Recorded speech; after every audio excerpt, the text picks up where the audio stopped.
There's a place in the world where you can gamble away your life savings and then turn around to buy a bottle of wine made from tiger bones with your winnings. It's a hub for heroin and meth smuggling, and the perfect spot to launder your dirty money without anyone so much as batting an eyelid. A lawless wasteland built on greed and suffering, it operates in a legal grey area, accountable to no one, controlled by someone, and dangerous for everyone. Today we're heading to the real-life gangster's paradise to uncover how a Chinese casino mogul became the ruler of his own state within a state. So join us as we dive into the endless array of illegal activities going on here and why, for now, nobody can stop them. This is the 21st century's version of Dodge City, Laos' dark secret, the Golden Triangle Special Economic Zone.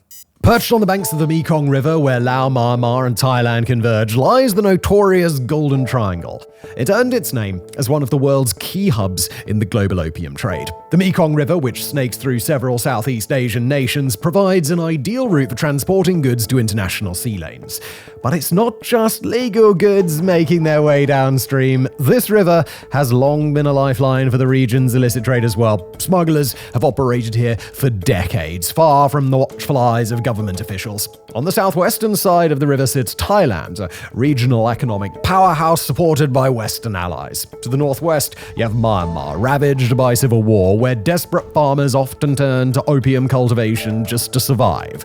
And to the northeast lies Laos, an ally of China both economically and politically. Right at the center of this tri-border region in Laotian territory is the focus of today's video, the Golden Triangle Special Economic Zone, or GTSEZ. Pretty catchy stuff, right? Now, despite being within Laos, this land isn't controlled by the Laotian government. Instead, it's a haven for debauchery and crime where millions of dollars flow through illegal operations. From money laundering and drug smuggling to human trafficking, just about every form of illicit activity happens here.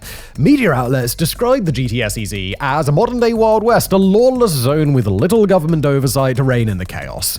So, well, how did 3,000 hectares of Laotian land slip from government control? Why do illegal activities continue almost unchecked? And why, curiously, are all the signs in Chinese? Well, to answer those questions, we need to dive into the story of the man behind the GTSEZ, a Chinese businessman named Zhao Wei. Now, not much is known about his early life in English sources, but we do know that he left school at the age of 12 to start working, eventually becoming a timber trader. In the 1990s, Zhao moved to Macau, then Asia's gambling capital, where he entered the casino business. It's likely that the booming casino industry there influenced his career path.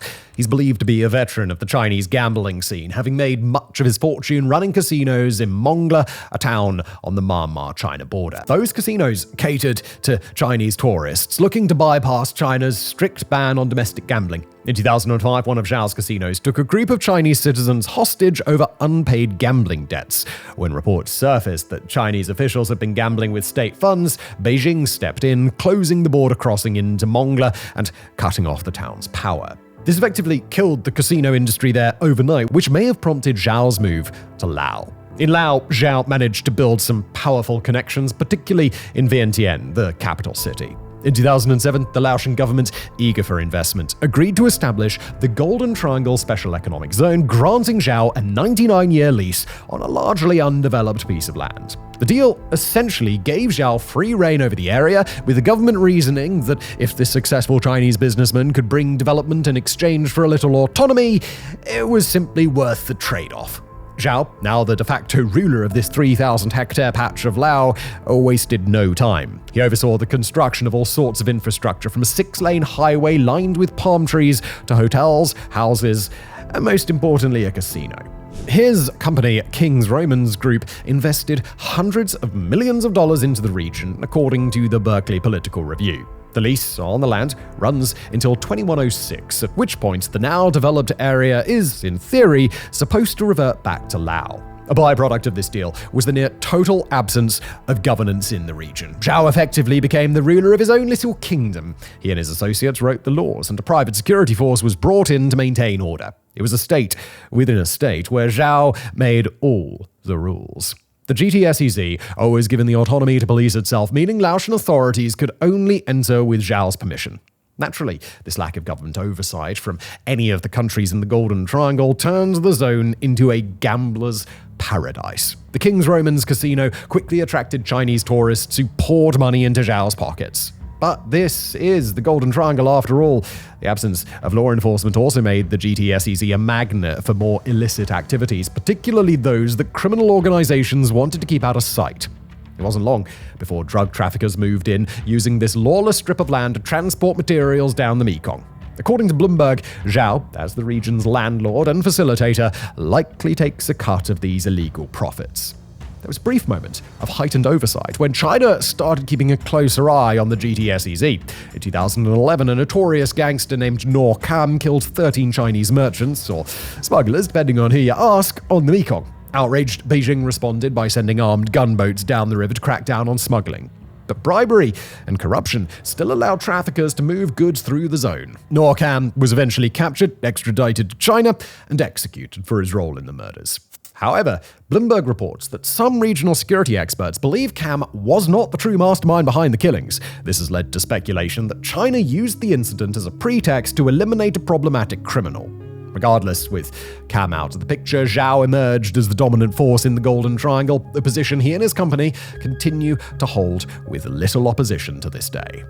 Since then, the most significant development in the GTSEZ came in January 2018, when the US Treasury sanctioned the King's Romans Group and its international subsidiaries, branding it a transnational criminal organization. Despite this, the sanctions have had little practical effect. The zone has only strengthened its ties with smugglers and paramilitary groups in Myanmar, especially since the 2021 coup. With control over the country's border regions slipping, the Burmese military has become increasingly dependent on border guard forces and militias to manage the armed resistance.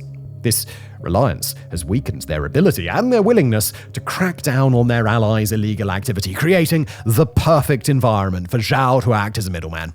But what exactly are these illegal activities taking place in the GTSEZ? It can't be that bad, right? I mean, after all, they've got their own police force, don't they? Well, not quite. Now that you've got a sense of how this bizarre enclave functions, we can dive into the specific crimes that flourish in a zone like the GTSEZ. And let's begin with the old classic for this region, and that, of course, is drugs.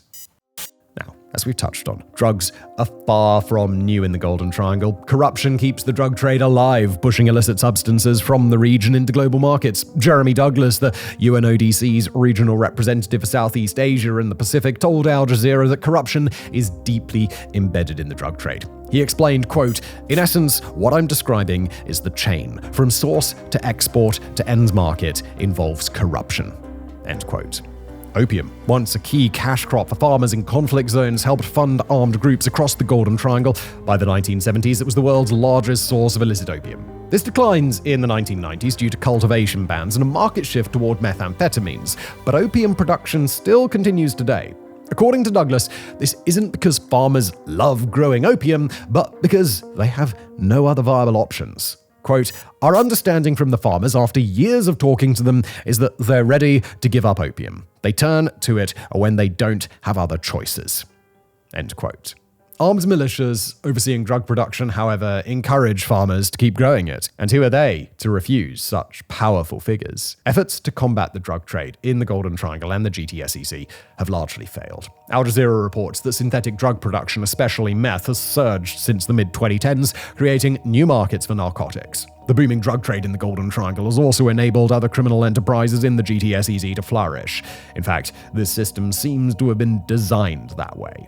Bloomberg cited an international law enforcement official who compared the GTSEZ to a toll booth. Traffickers who don't use Zhao services or pay his fees may find their shipments conveniently seized by authorities acting on timely tips.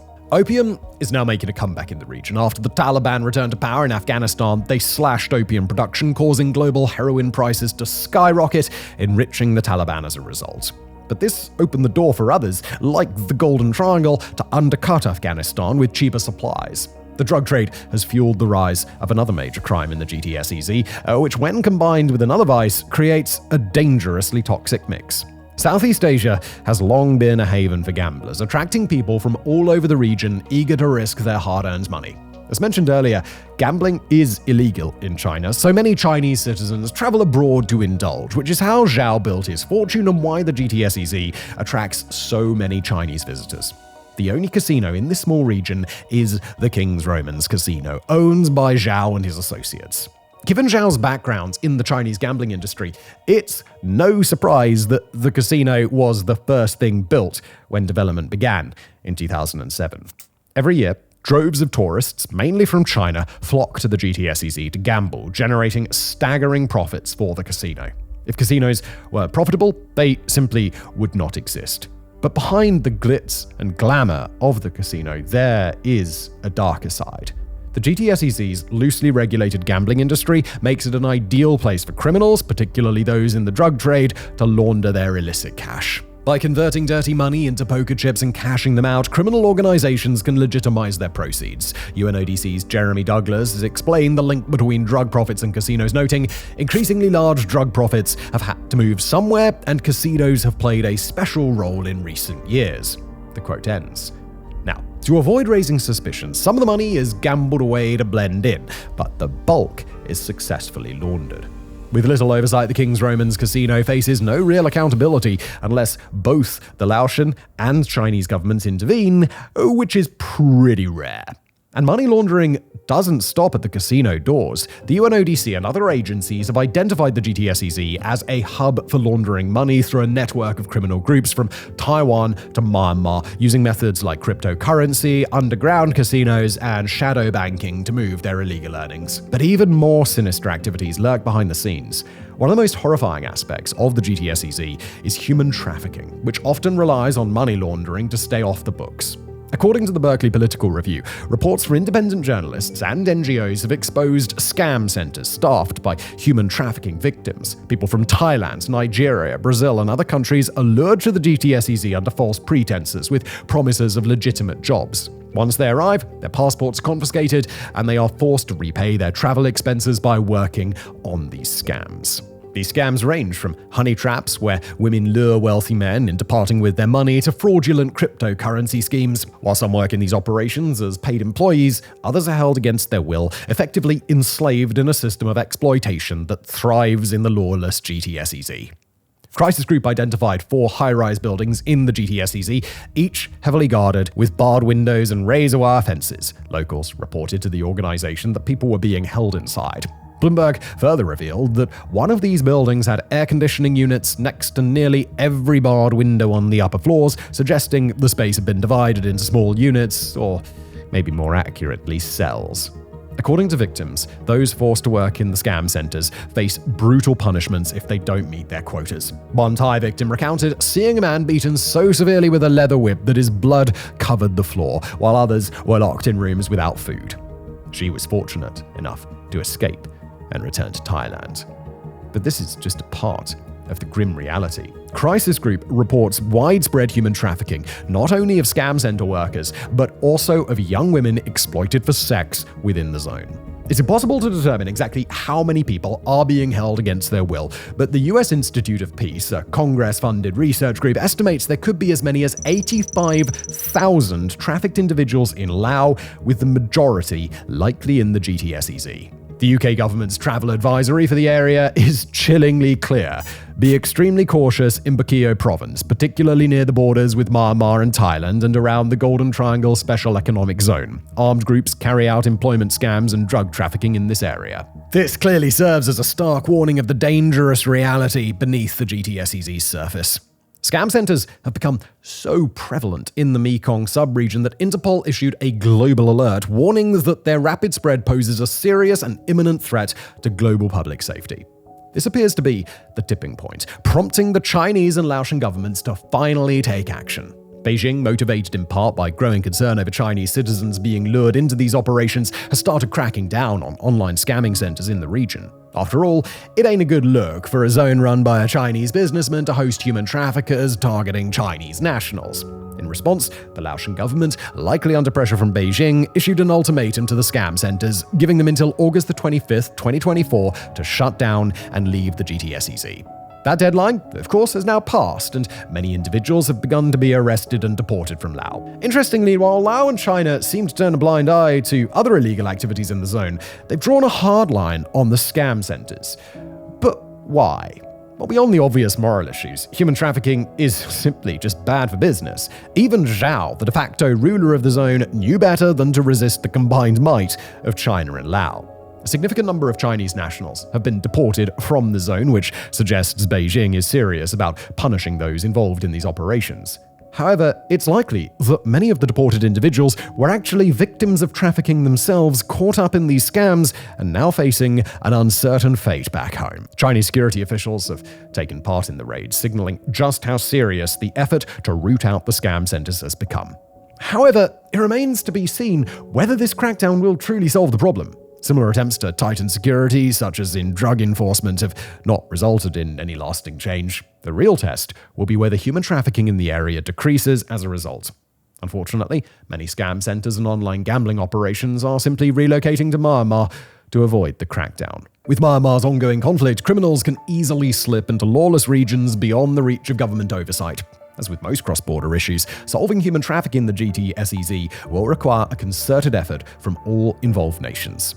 But human trafficking isn't the only illegal trade flourishing in the GTSEZ. The zone is also notorious for trafficking rare and endangered animals, with illegal wildlife markets selling these creatures at exorbitant prices. Despite Laos officially banning tiger farms in 2016, the GTSEZ continues to operate largely outside of these regulations. Crisis Group reports that a facility within the zone, disguised as a zoo, circumvents this ban. The so-called zoo, it's not open to the public, and according to an employee, it's used for the breeding of tigers and bears, and it also functions as an abattoir, where the animals are slaughtered for their pelts and other materials. In the markets of the GTSEZ, products like tiger wine, an alcoholic beverage made from tiger bones, are sold as locally produced. This, though, is just the surface of the rampant wildlife trafficking that occurs in the zone, where animals are either sold or processed into luxury products. It is a stark reminder of the lawlessness that reigns in the GTSEZ, where not even endangered species are safe from exploitation. There are a few pressing questions when you look at what the GTSEZ has become over time and the vast array of crimes that flourish there. Chief among them, why? Why was a Chinese businessman given control over a tiny strip of Laos and allowed to do as he pleased there? Why can't the Laotian government act to stop the criminality? And what does Beijing think of all of this? Well, it seems that Zhao has positioned himself as a valuable asset, kept at arm's length, but too useful to abandon. The influx of tourism, particularly from Chinese gamblers, brings in a considerable amount of money for both Zhao and the Laotian government. Since the zone was launched, Crisis Group reports that Bokeo, once one of Laos' poorest provinces, has become one of its wealthiest. In fact, it's seen the steepest reduction in poverty of any Laotian province since 2013, an undeniable result, though one clouded by the criminal activities taking place in the zone. But as economic benefits roll in, locals are increasingly frustrated by what they see as the erosion of their country's sovereignty. NPR quoted a souvenir vendor in the GTSEZ saying, quote, "In the casino, they're all Chinese. That area is Chinese. This area is Lao." The quote ends. Laotians are right that they should be concerned about their country's sovereignty. Many Lao farmers were displaced when the GTSEZ was established to make way for development. The GTSEZ, owned by a Chinese businessman and flooded with Chinese workers and tourists, has created what some might see as a soft power takeover. The growing Chinese presence and control over the area could make it difficult for Laos to reclaim the zone when the 99-year lease expires. Given the Chinese Communist Party's expansive view of territorial influence, a Chinese-dominated, Chinese-administered zone just beyond its borders could easily become something Beijing is reluctant to give up. The Chinese influence in the Golden Triangle Special Economic Zone is simply undeniable. The zone's law enforcement is managed by a public security bureau, a private police force modeled after China's own law enforcement. Signs and billboards are in Chinese, Mandarin is the dominant spoken language, and the clocks are all set to Beijing time. All of this in a region just 200 kilometers from mainland China. According to Bloomberg, a brochure for the zone projects a population of over 300,000 by 2026, which would make it the second largest urban area in Laos after the capital of Vientiane, a city already heavily influenced by China. Though Zhao Wei has no official ties to the Chinese state, he positions his activities in the GTSEZ as aligned with Chinese policies. Whether this is a genuine attempt to enrich China or simply a way to curry favor with Beijing, well, that's unclear. What we do know is that Zhao is known to Chinese authorities, and they could use him as a proxy for state interests if it suits them. For now, Chinese state media portrays him as a rags-to-riches success story, someone who is contributing to the economic development of Laos.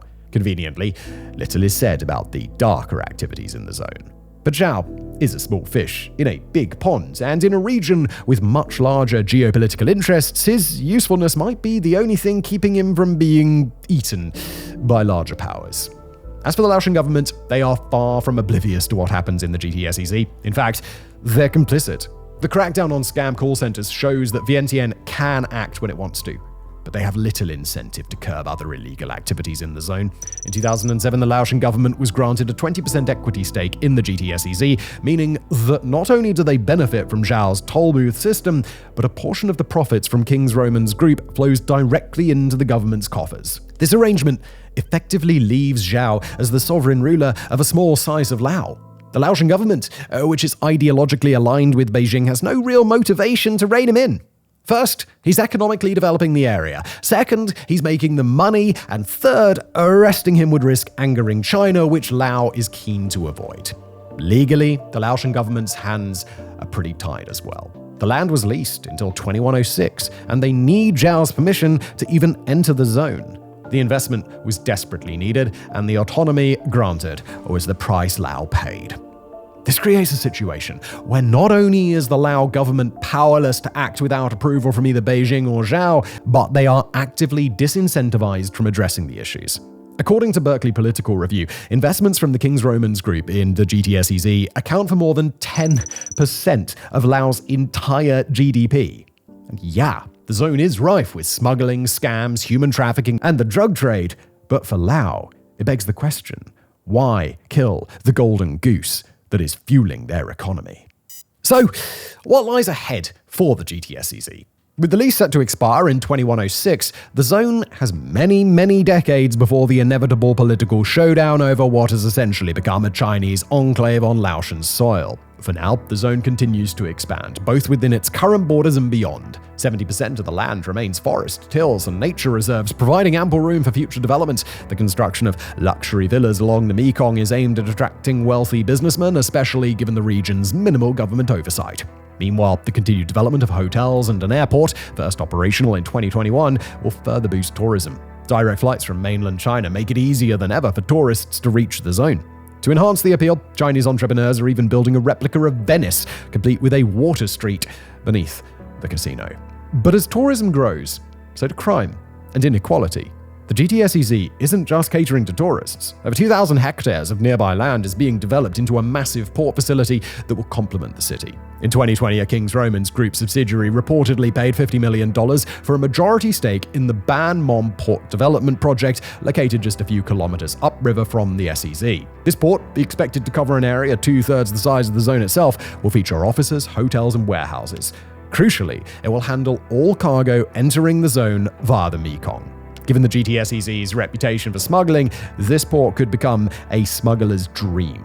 With its size and the sheer volume of shipping containers moving through, it would be nearly impossible to scrutinize all the cargo. The port and its infrastructure are likely to make it even easier for illicit goods and possibly people to be moved in and out of the zone. According to Crisis Group, the port will help smugglers evade other countries' jurisdictions and crackdowns, turning it into a true safe haven for criminal operations. And for those who fail to pay Zhao's toll, there's always the chance that one of those Chinese gunboats patrolling the Mekong might get a timely tip-off, ensuring compliance with the unwritten rules of this shadowy empire. Now, there is a fundamental disconnect that allows crime havens like the GTSEZ to thrive in environments like this. With US-backed Thailand on one side and China backing both Myanmar and Laos, there's little political will for true international cooperation to tackle the problem. Myanmar's ongoing civil war has only strengthened non-state actors and border militias who actively facilitate the zone's illegal operations. While Laos, with Chinese backing, has shown it can exert influence over the zone, crackdowns tend to push the criminal activity elsewhere, likely to Myanmar, where chaos creates fertile ground for such operations. A coordinated effort between Thailand, Myanmar, and Laos, with the involvement of their international backers, would be necessary to eradicate the criminal networks entrenched in the region. However, given Myanmar's internal collapse and Laos' financial stake in the GTSEZ, that's far easier said than done. After the 2018 US sanctions, the Asia-Pacific Group on Money Laundering reported in 2023 that Laos took no action to address the issue. The Laotian government's involvement in the GTSEZ profits means that they have little incentive to intervene. Zhao Wei continues to operate with near total freedom as long as he doesn't stray too far from China's interests. As a result, it seems that the zone, along with Zhao's empire of illicit activities, is here to stay for the foreseeable future. Crackdowns have come and gone before, but they've consistently failed to root out the GTSEZ's criminal networks. The problem in the region predates the zone itself, but the GTSEZ's bureaucratic framework and Zhao's influence have only deepened them. What's next for the GTSEZ is hard to predict. More crackdowns may occur if enough Chinese nationals find themselves in the crossfire. Perhaps one day the zone will clean up its act, but given the King's Romans Group entrenched criminality and Zhao's role as the unchallenged ruler of his mini-kingdom, well, that seems pretty darn unlikely. For now, the GTSEZ remains a hub of sin and lawlessness in Southeast Asia, where smugglers, money launderers, and gangsters operate with near impunity, all under the administration of a company led by a man who answers to almost no one.